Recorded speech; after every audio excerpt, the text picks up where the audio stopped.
31 जुलाई 1992 का वो दिन।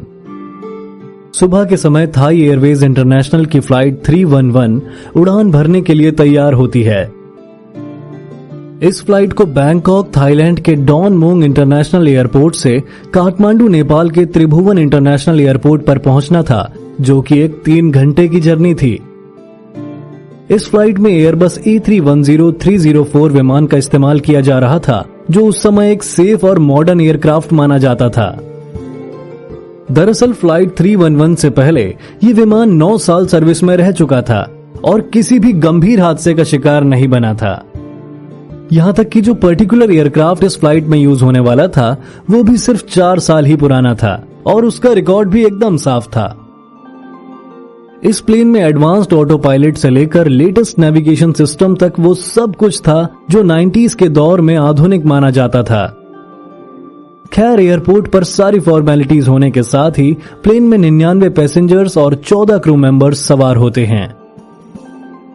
बता दें कि इस फ्लाइट की कमान 41 साल के कैप्टन प्रीडा सुट्टीमाई के कंधों पर थी, जिनके पास 13,200 घंटों का फ्लाइंग एक्सपीरियंस था और इसमें 4,400 घंटों का एक्सपीरियंस उन्होंने A310 को उड़ाते हुए हासिल किया था।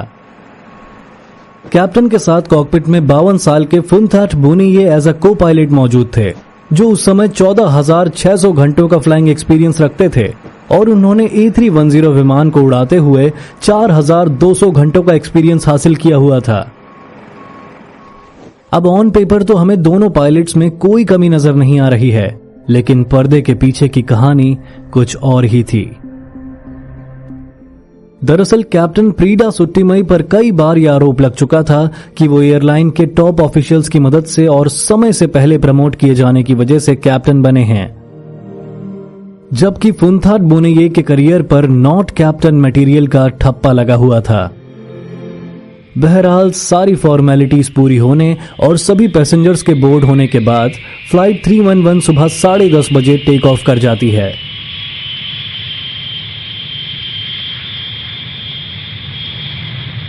टेक ऑफ एकदम नॉर्मल और बहुत ही स्मूथ तरीके से होता है और कुछ ही देर में प्लेन अपने क्रूजिंग ऑल्टीट्यूड पर पहुंच जाता है। करीब 2.5 घंटे तक ये फ्लाइट पूरी तरह नॉर्मल रहती है और प्लेन बड़े ही आराम से अपने लक्ष्य की तरफ बढ़ता जाता है। लेकिन दोपहर में 12:30 बजे जब पायलट काठमांडू के ATC से कांटेक्ट करने की कोशिश करते हैं तो वहां से उन्हें कोई जवाब नहीं मिलता। ये इस फ्लाइट में होने वाली पहली अनयूजुअल चीज थी।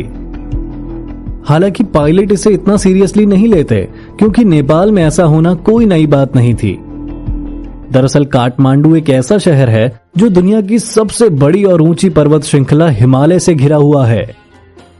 यहां तक कि त्रिभुवन इंटरनेशनल एयरपोर्ट भी उत्तर और दक्षिण दिशा में 2 विशाल पर्वतमालाओं से घिरा हुआ है।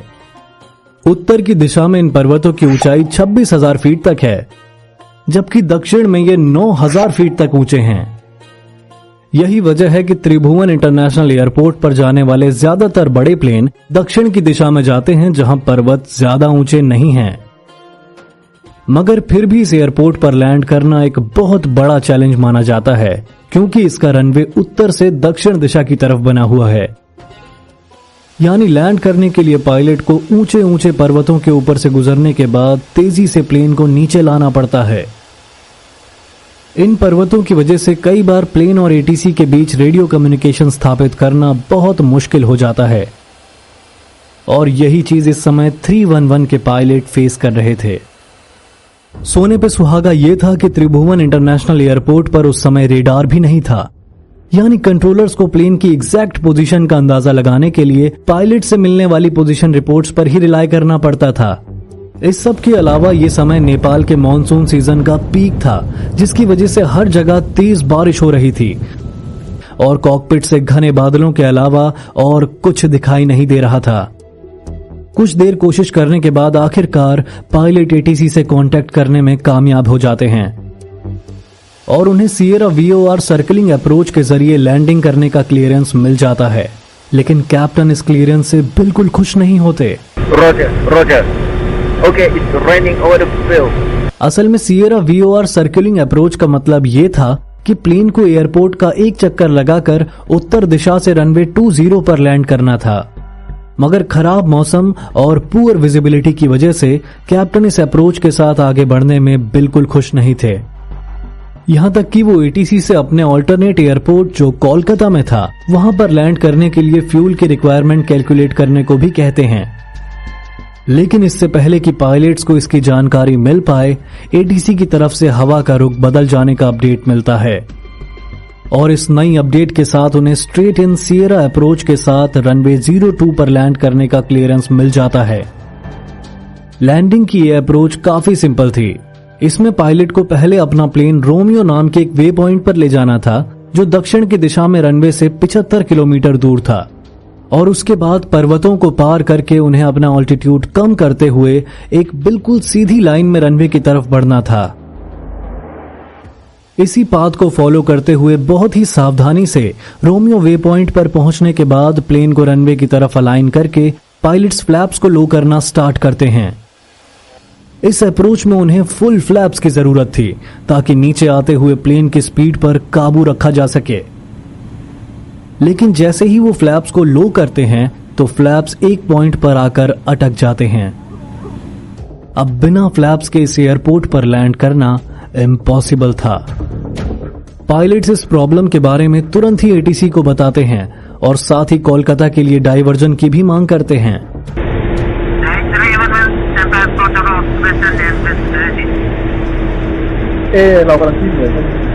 लेकिन इससे पहले कि एटीसी कुछ फैसला कर पाए, पायलट्स किसी तरह फ्लैप्स को ठीक करने में कामयाब हो जाते हैं। ऐसा होते ही वो एटीसी को इन्फॉर्म करते हैं कि उन्होंने इशू रिजॉल्व कर लिया है और वो अपनी इसी अप्रोच से आगे बढ़ रहे हैं। इस समय तक प्लेन और एयरपोर्ट के बीच की दूरी सिर्फ 20 किलोमीटर रह जाती है, लेकिन फ्लैप्स देर से खुलने की वजह से प्लेन रिक्वायर्ड ऑल्टीट्यूड से काफी ज्यादा ऊंचाई पर होता है। यहां से रनवे पर लैंड करना काफी मुश्किल था, इसलिए पायलट्स तुरंत ही एटीसी से कांटेक्ट करके रोमियो वे पॉइंट पर वापस जाने और लैंडिंग अप्रोच को दोहराने की परमिशन मांगते हैं। लेकिन एटीसी की तरफ से उन्हें कोई भी रिस्पॉन्स रिसीव नहीं होता। कुछ पल रुककर वो फिर से कांटेक्ट करते हैं, लेकिन कोई जवाब नहीं आता। ऐसे करके कैप्टन कुल 4 बार एटीसी से कांटेक्ट करने की कोशिश करते हैं, मगर एक भी बार उन्हें सामने से कोई रिस्पॉन्स नहीं मिलता। इस समय प्लेन और एयरपोर्ट के बीच की दूरी मुश्किल से 10 किलोमीटर होती है।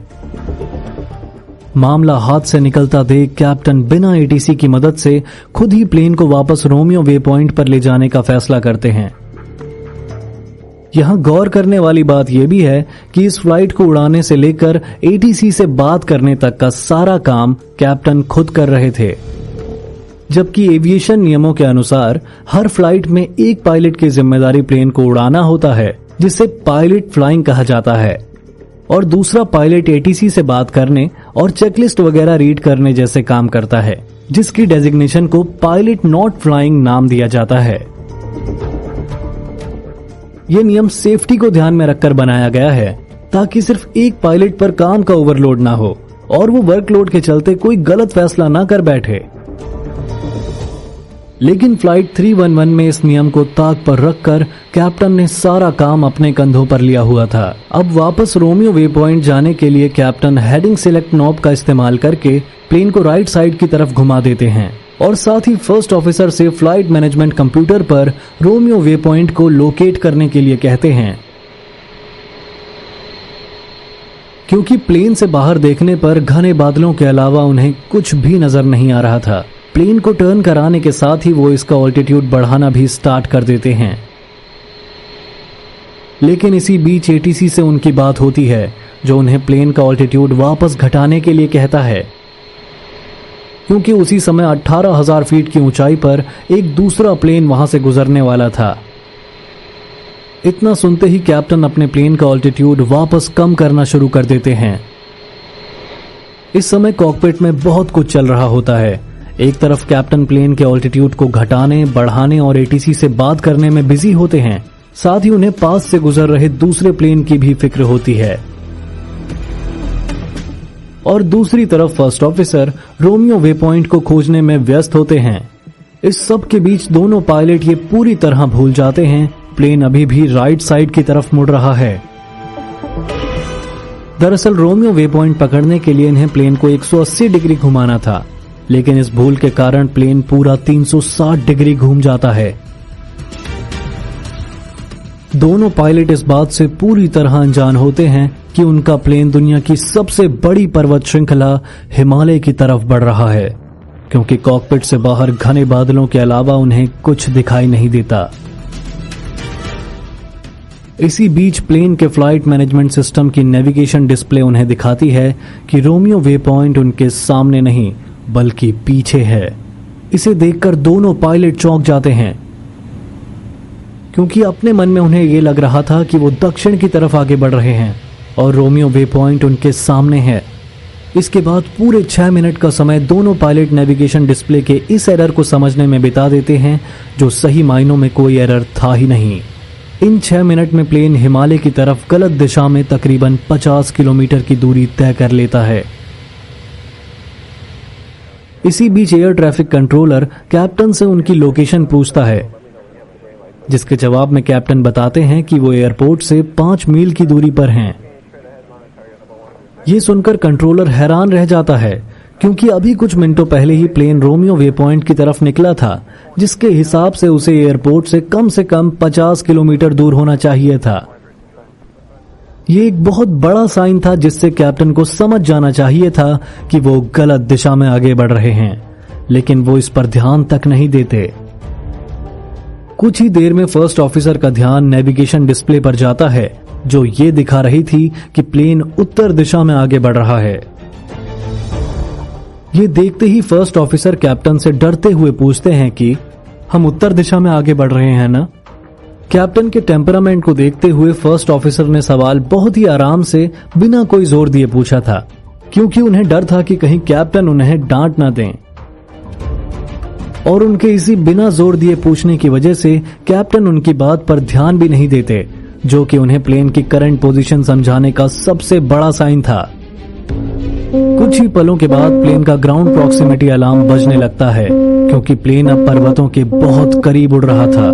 कैप्टन को लगता है कि एक फॉल्स अलार्म है, इसलिए वो इस पर ध्यान नहीं देते। फर्स्ट ऑफिसर कैप्टन को टर्न अराउंड के लिए कहते हैं, लेकिन कैप्टन ये सोचकर उनकी बात को अनसुना कर देते हैं कि वो दक्षिण की तरफ सही दिशा में आगे बढ़ रहे हैं। दुर्भाग्य से इस अलार्म के बजने के ठीक 16 सेकंड बाद ये प्लेन एक विशाल पर्वत से जा टकराता है। बादलों की वजह से पायलट्स को हिलने का भी समय नहीं मिलता और प्लेन पलक झपकते ही छोटे छोटे टुकड़ों में टूटकर बिखर जाता है। प्लेन में मौजूद 99 पैसेंजर्स और 14 क्रू मेंबर्स समेत सभी की मौके पर ही मौत हो जाती है। इस हादसे के होने के बाद कई दिनों तक इस प्लेन की तलाश चलती है, क्योंकि कैप्टन के अनुसार प्लेन दक्षिण की तरफ जा रहा था, लेकिन उस एरिया में खोजबीन करके प्लेन का कोई नामो निशान नहीं मिलता। आखिरकार कई दिनों के बाद पहाड़ी इलाके में रहने वाले लोकल लोग इस हादसे के होने की खबर ऑफिशियल्स तक पहुंचाते हैं और तब जाकर इस प्लेन का मलबा मिल पाता है।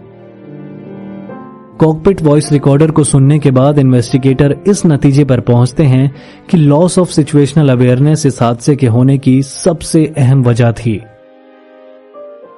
साथ ही कैप्टन का एटीट्यूड, एटीसी और फर्स्ट ऑफिसर के प्रति उनका बिहेवियर, उनका टेम्परामेंट और फर्स्ट ऑफिसर को कम आंककर सारे काम खुद करने की जिद ने यह हादसा होने में अहम रोल निभाया। इसके अलावा A310 विमान की नेविगेशन डिस्प्ले पर दिशाओं के नाम लिखे होने की जगह सिर्फ नंबर्स का लिखा होना भी हादसे के होने का अहम कारण माना गया। अगर डिस्प्ले पर नंबर्स की जगह दिशाओं के नाम या लेटर्स लिखे हुए होते तो शायद कैप्टन ये पहले ही समझ जाते कि प्लेन गलत दिशा में आगे बढ़ रहा है। खैर, इस हादसे को हुए 32 साल बीत चुके हैं, लेकिन आज भी इस इंसिडेंट को प्लेन कैसे नहीं उड़ाना चाहिए, इस चीज के लिए केस स्टडी माना जाता है।